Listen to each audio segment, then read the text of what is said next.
Welcome to MSB lecture series on main group chemistry. In my last lecture, I was speaking about chemistry of group 1 elements.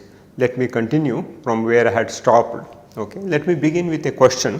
Let us look into the ionic radii of group 1 elements.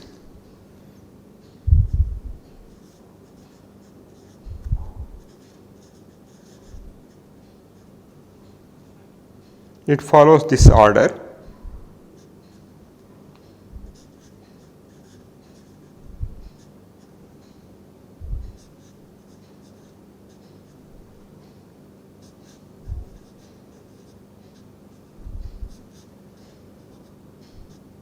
Okay. Let us look into the hydrated ion radii.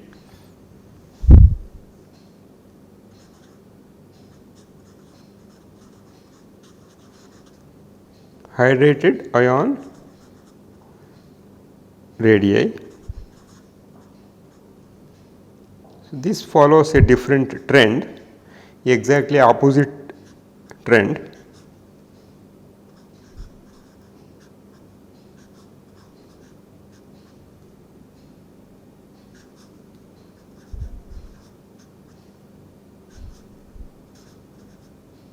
So, we have to look into it, what is the reason for this one. Let us look into first ionic radii. So, here we know that the size of atoms increases down the group. Okay. As a result, what happens, the relative energy of the cations also of removing the valence electron also should increase. So, this is according to the periodic trend and classification. So, that is correct. So, lithium is the smallest and cesium is the largest ion. So, ionic radius increases. But what is happening here is, in case of hydrated ions, radius decreases. So, this is because as charge to size ratio decreases when we go from lithium to cesium, okay, hydration enthalpy also decreases. When the hydration enthalpy decreases, they have less and less tendency to get hydrated or coordinated to water molecules. That means, lithium shows, because of larger charge to size ratio, it shows more hydration energy and coordination will be more efficient with lithium, and from lithium to cesium, when you go down the group, this hydration energy, so the coordinating ability decreases. As a result, what happens, surrounding the ions, less and less number of water molecules will be there. As a result, what happens, the hydrated radius obviously decreases. So, this is because of the decrease in the hydration enthalpy. When the hydration enthalpy decreases, they lose the ability to get coordinated with ligands such as water. As a result, in its coordination sphere, less number of water molecules will be there. As expected, the hydrated radius will decrease. So, let us look into another question here. Conductivity of lithium plus ion in water is less than that of cesium plus ion, although their size suggests an opposite order. Explain. This is exactly what I was explaining in my previous question to the previous question. Just recall again whatever I said. The smaller the size of the ion, the greater is the degree of hydration. Okay. When the size is small, the degree of hydration is more.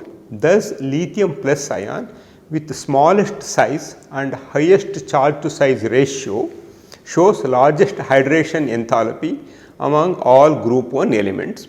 So, the degree of hydration decreases on moving down the group, that is from lithium to cesium plus. Due to the difference in degree of hydration, ionic radii of hydrated alkali metal ions decreases from lithium to cesium. Thus, the ionic radii in aqueous solution decreases in the order. So, now sometime after learning inorganic chemistry or main group chemistry or transfer metal chemistry, always some questions comes to your mind. Why I should learn main group chemistry?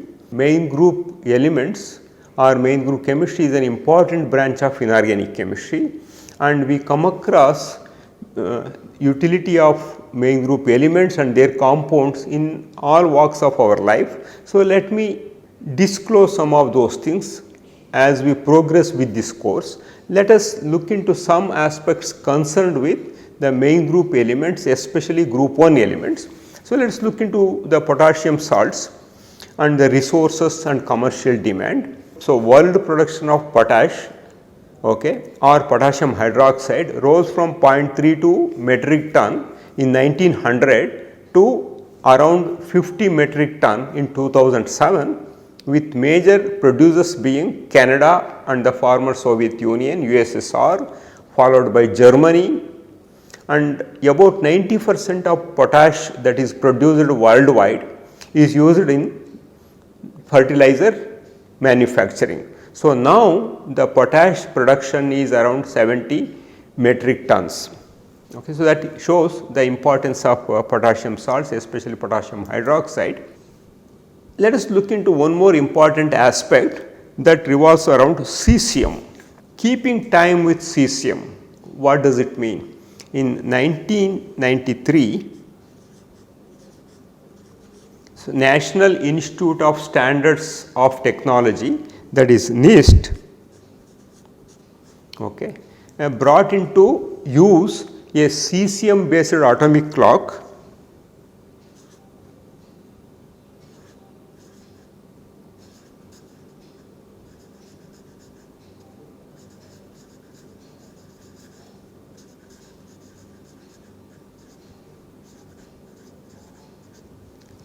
called, this is called NIST 7, which kept international standard time to within 1 second in 10 to the power of 6 years. That means, the accuracy is 1 second in 10 to the power of 6 years. So, this indicates the kind of accuracy we are looking into. So, the system depends upon repeated transitions from the ground to a specific excited state of atomic CS, and the monitoring of the frequency of the electromagnetic radiation that is emitted. In 1995, the first cesium fountain clock, that is called cesium fountain clock,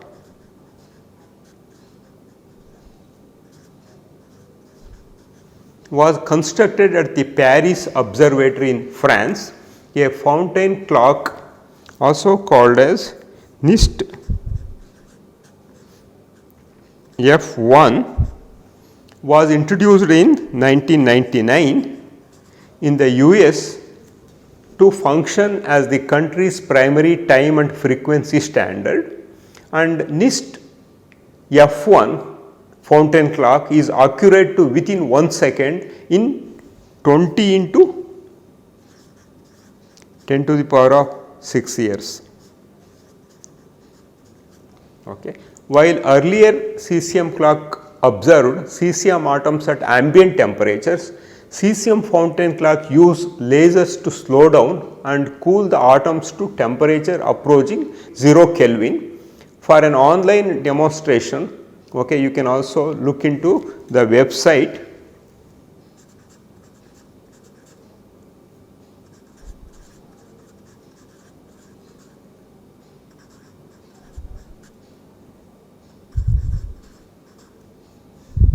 So, here if you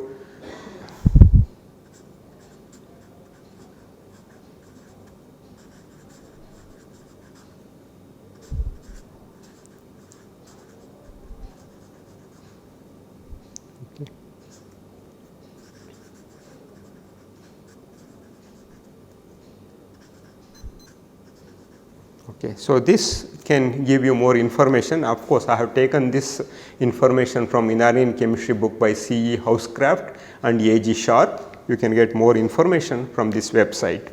So, another important application of alkali metals is in alkali metal ion batteries.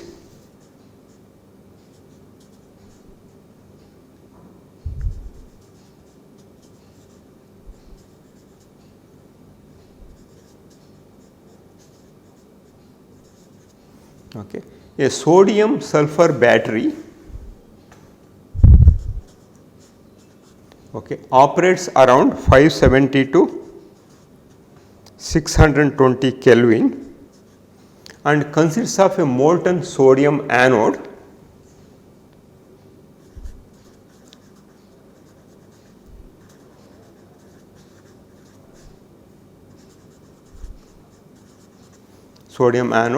and liquid sulfur cathode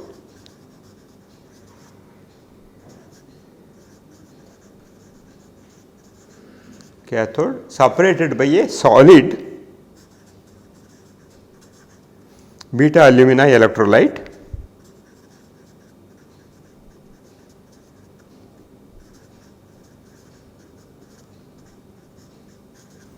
So, the cell reaction, overall cell reaction I am going to write here.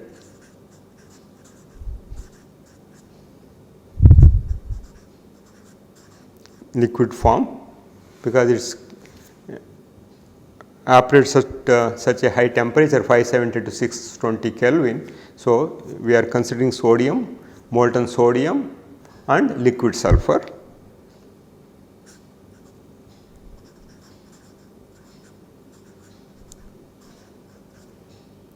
And here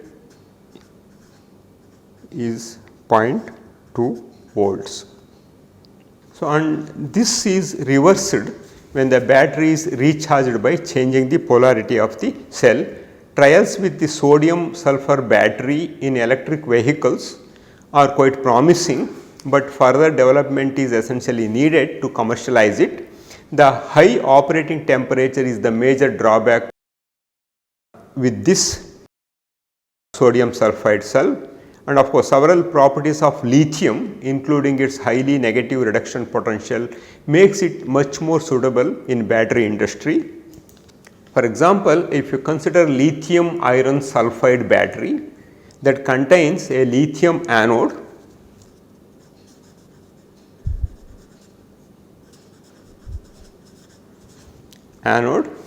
and ferrous sulphide cathode, okay. The E cell is 1.5 volts, okay, and it finds uses in small devices such as cameras. An important advancement in battery technology has been the development of lithium ion batteries.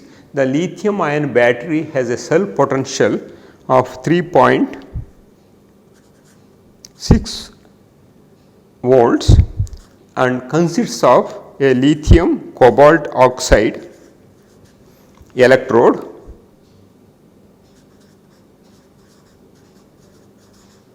and that is separated from a graphite electrode by a solid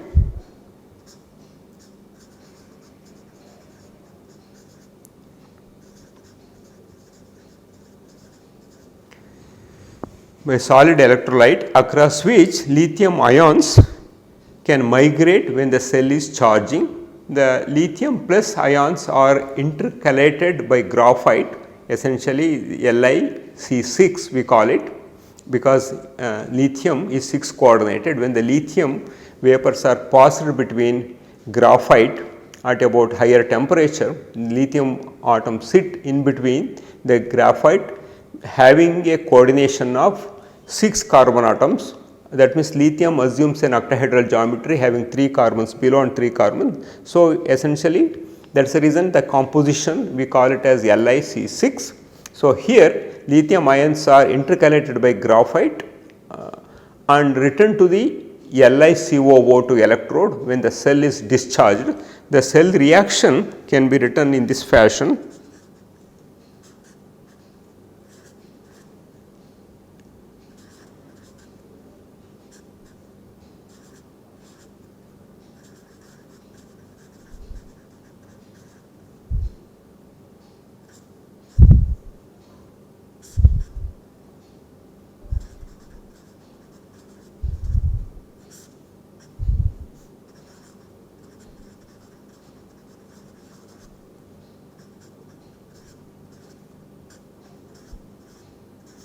Cobalt oxide. So, the crucial factor in this battery is that both electrode are able to act as hosts for lithium plus ions, and the system has been termed as rocking chair as lithium oscillates between both sides of this one. So, essentially both the electrode.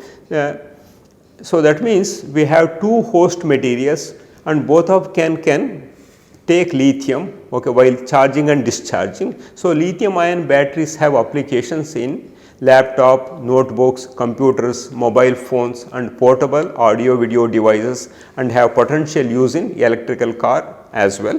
So, let me give some more information in this slide. So, lithium rechargeable battery, so that I had mentioned, mainly uses this lithium cobalt oxide as the cathode with a lithium graphite anode. As I mentioned, there you are taking the composition of lithium to carbon as 1:6. So, lithium ions are produced at the anode during the battery discharge. To maintain charge balance, cobalt 4 is reduced to cobalt 3 in the form of LiCoO2. If you look into species here, cobalt is in +3 state at the cathode. So, the reaction occurring during battery discharge is shown here. So, at cathode this is what the reaction happens, and at anode this is the reaction. So, the battery is rechargeable because both the cathode and the anode can act as host for lithium ions, which can move back and forth, and hence this battery is also called rock chair battery. So, that means charging and discharging can happen simultaneously. So, let me come to another important application.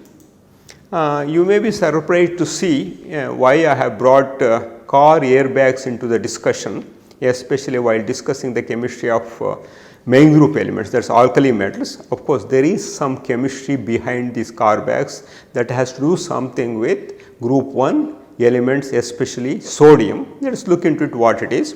You can see this is the steering wheel of car, and here this is where the airbag is fixed in this one. You can see herely. So, when there is an impact, airbags start getting inflated, and this is how it happens. And you can see how it protects the driver and co-passenger. You can see this one, something like this. So, let us look into some technicality of car airbags before I come to the chemistry part. That means the utility of alkali metals in airbags. So, let us look into how airbags work. Timing is very important in airbags' ability to deploy quickly enough to save a life in a head-on collision. An airbag must be able to deploy in a matter of milliseconds from the initial collision impact, and also be prevented from deploying when there is no head-on collision. That means, when sudden application of brake is there, or when the car moves over humps, with small jerks and all those things should not lead to the opening of the airbag. Thus, the precautions has to be taken. That means, the main component of the airbag system is a sensor that can detect only head-on collisions and immediately trigger the airbag's deployment. The crash sensor essentially is a steel ball that slides inside a smooth bore next to the airbag. So, the ball is held in place by a permanent magnet or by a stiff spring, which inhibits the ball's motion when the car drives over bumps and potholes. So, that means, unless and otherwise there is a head-on collision, the deployment of airbag should not take place. However, when the car decelerates very quickly, as in a head-on crash, the ball suddenly moves forward and turns on an electrical circuit, initiating the process of inflating the airbag. Once the electrical circuit has been turned on by the sensor, a pellet of sodium azide is ignited. This is where the chemistry comes into picture. So, that means, once the electrical circuit has been turned on by the sensor, immediately after having a head-on collision, a pellet of sodium azide NaN3 is get ignited. A rapid reaction occurs generating nitrogen gas that is responsible for the inflation of the airbag. So, this bag fills a nylon or a polyamide bag used in making the car bag at a velocity of 150 to 250 miles per hour. So, this process from the initial impact of the crash to full inflation of the airbag takes only about 40 milliseconds. It is only about 40 milliseconds.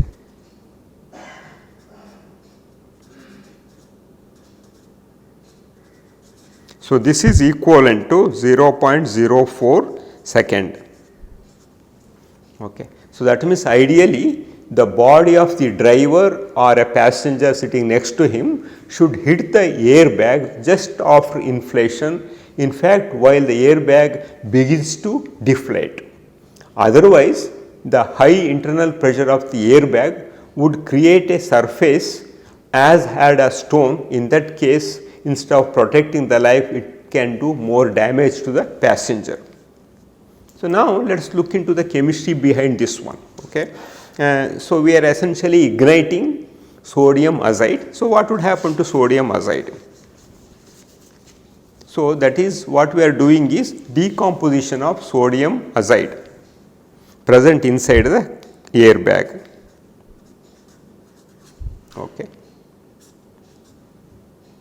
This decomposes to form 2 Na and 3 equivalents of nitrogen. So, this nitrogen is responsible for deflating airbag.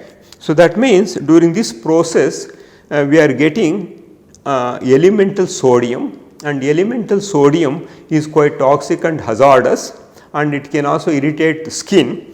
So, in that case we find a way to neutralize this one. How it is done? You can see that in this is reaction 1. In the reaction 2, I will show you how to neutralize the sodium that is released during the decomposition of sodium azide.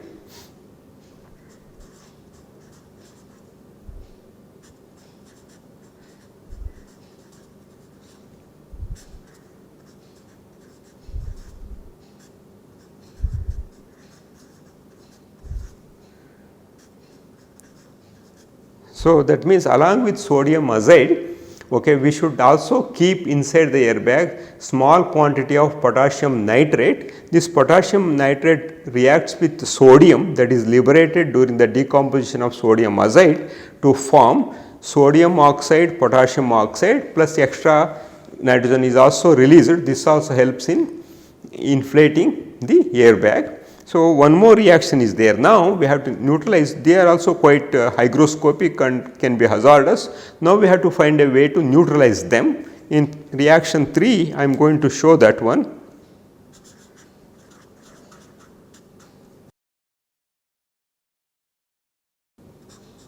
K2O plus Na2O. We are adding some silica SiO2 to neutralize both. What we get is sodium, potassium silicate. So, this is called alkaline silicate glass. Okay, so, at this stage, if something happens to airbag and if any leakage is there, there will not be any damages, okay, to the life of an individual who is sitting in front of this airbag. So, that means a certain pressure is required to fill the airbag within milliseconds. Once this pressure has been determined, the ideal gas law can be used to calculate the amount of N2 that must be generated to fill the airbag to this required pressure. The amount of sodium azide in the gas generator is then carefully chosen to generate this exact amount of nitrogen gas. So, typically a car airbag has a capacity of 70 liters. Okay. Capacity of airbag is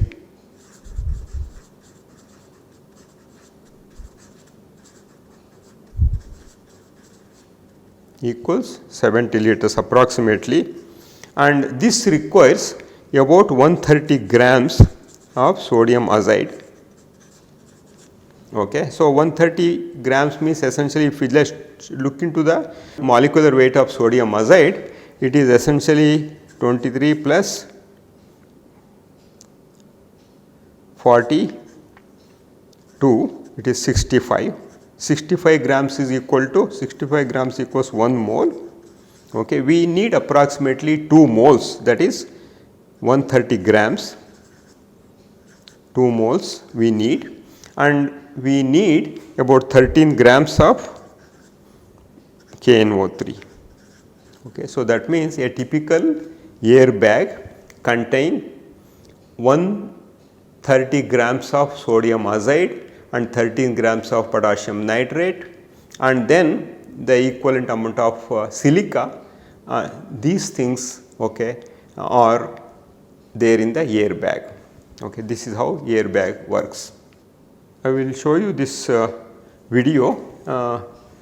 It gives some information about the nature of alkali metals. For example, if lithium is put into water, you can see how it ignites. Now, let us look into the sodium, what would happen. If we add little bit of sodium to water, you can see, okay, it rigorously, very vigorously it reacts. Okay, and here the color whatever you are seeing is due to the liberation of H2 hydrogen gas, and that hydrogen gas combines with oxygen to form water, highly exothermic. And you can see this explosion in slow motion.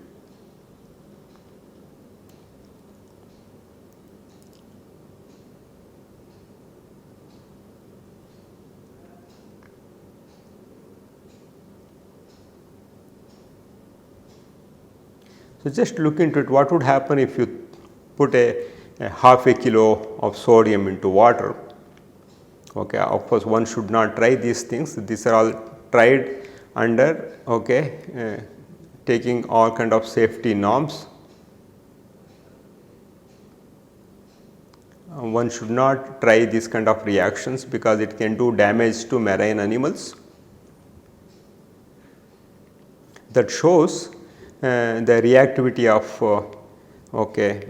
these alkali metals. This is with rubidium.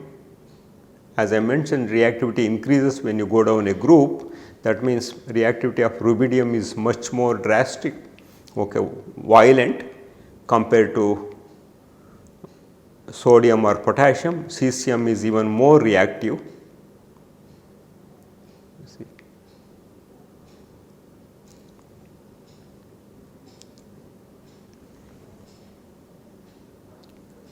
So, let us, before I conclude my lecture on chemistry of main group elements, let me just give some idea about who discovered these alkali metals.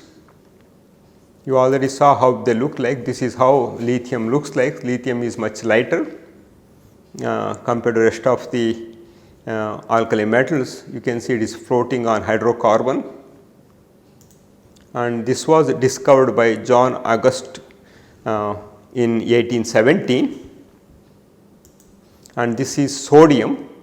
You can see that gray color is because of formation of sodium oxide layer on it, otherwise it should be looking like silver with shiny surface. And potassium is this one.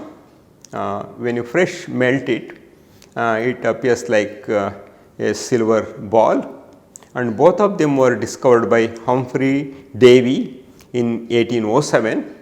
Of course, sodium he identified by the electrolysis of sodium hydroxide, and same time he also find out the existence of potassium.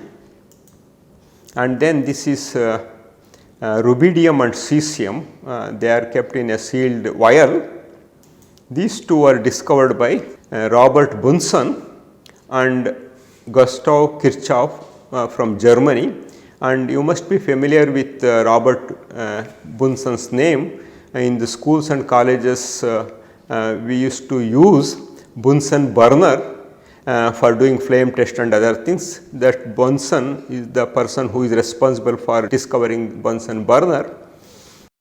With this, let me summarize the chemistry of group 1 elements. Group 1 elements and their compounds follow the periodic properties and trends with very least or no variations. They strictly follow the periodic trends. Alkali metals are highly reactive, just now you witnessed in the slide I showed, and form basic oxides and water soluble halides containing M plus cations, that means group oxygen state is +1. Okay, and alkali metal compounds, whether hydrates, oxides, halides or organometallic compounds, ionic properties dominates the chemistry and most of them are ionic in nature. However, lithium with its small size and having a larger charge to size ratio shows partial covalent character in almost all bonds that makes with other main group elements. Okay, and it has more resemblance to magnesium rather than sodium or potassium. Okay, with this I conclude my lecture on group 1 elements. In my next lecture, I will be drawing your attention to the chemistry of group 2 elements. Until then, have a pleasant time of reading inorganic chemistry. Thank you very much.